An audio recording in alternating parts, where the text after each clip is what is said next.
Hi everyone.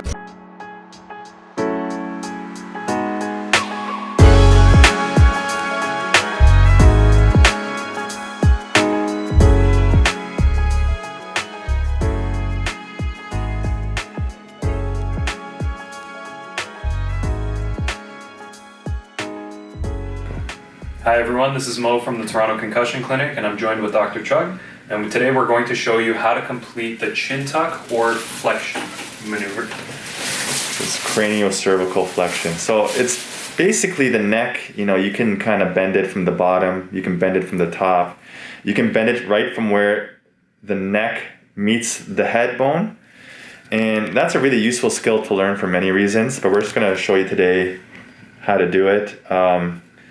It's obviously challenging to show you everything on video because a lot of times we got to put our hand on someone so they can actually feel the muscles, because there's so many ways you can do it incorrectly. But we just wanted to show this more for educational purposes so that you guys can start to become more aware of some of the issues. So one of the things we start with is when we're trying to train people to kind of move their neck in a more physiologic fashion, a stronger way, we kind of get them to lie down and feel, imagine what it would feel like for your head to be like 10 times its current weight. Imagine it's made out of cast iron. Imagine like you were a baby and you're all stomach and head and there's not much else to you. How would you go about lifting your head or looking around your environment if your head was that big and heavy and you didn't have the strength to lift it?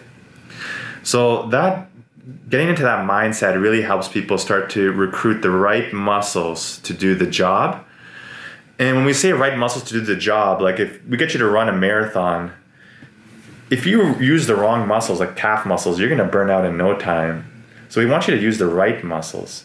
So go ahead, Mo. So we're going to show you flexion, and flexion is going to be like how the head moves from where the top of the neck joins the head.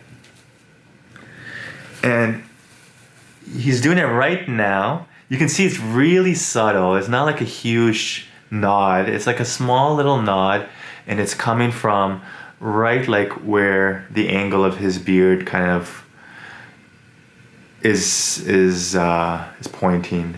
And if you were to look deeper and deeper into if you were to imagine going deeper through him to almost where his throat is, that's where he's pivoting from.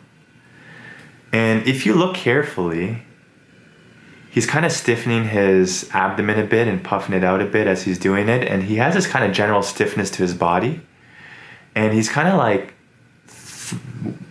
making himself feel heavy and thrusting his weight into the back of his head. So if you just point to where you're kind of like putting the pressure, Mo, on the back of your head. Right along. Yeah, right over there. It's where he's, and the neck, at the front of his neck is pretty relaxed. Mo, if you can just indicate. Yeah, so normally if I were to use the sternocleido, which is something we see often in the clinic, it would look like this. Yeah. Where you can see the superficial muscles pushing through the skin.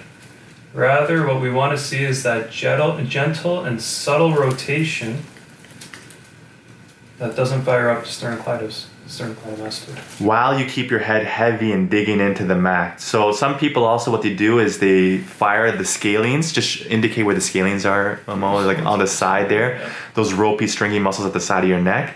And when you fire those also kind of stop you from letting your neck dig into the mat. But we want to like kind of direct that power down into the mat the way he's showing you right now.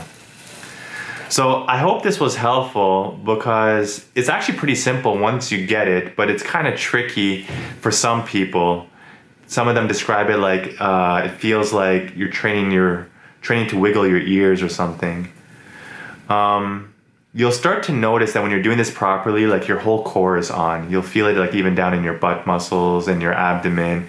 And a lot of patients, once they do it, they don't even realize that they are recruiting their abdominal muscles, their transverse abdominis specifically, and they're just a bit tense. If you were to come up and shove them, they would kind of move as a unit, as a block, rather than kind of being all loose. And And then Mo, is there anything else you want to show from this position? No. Okay.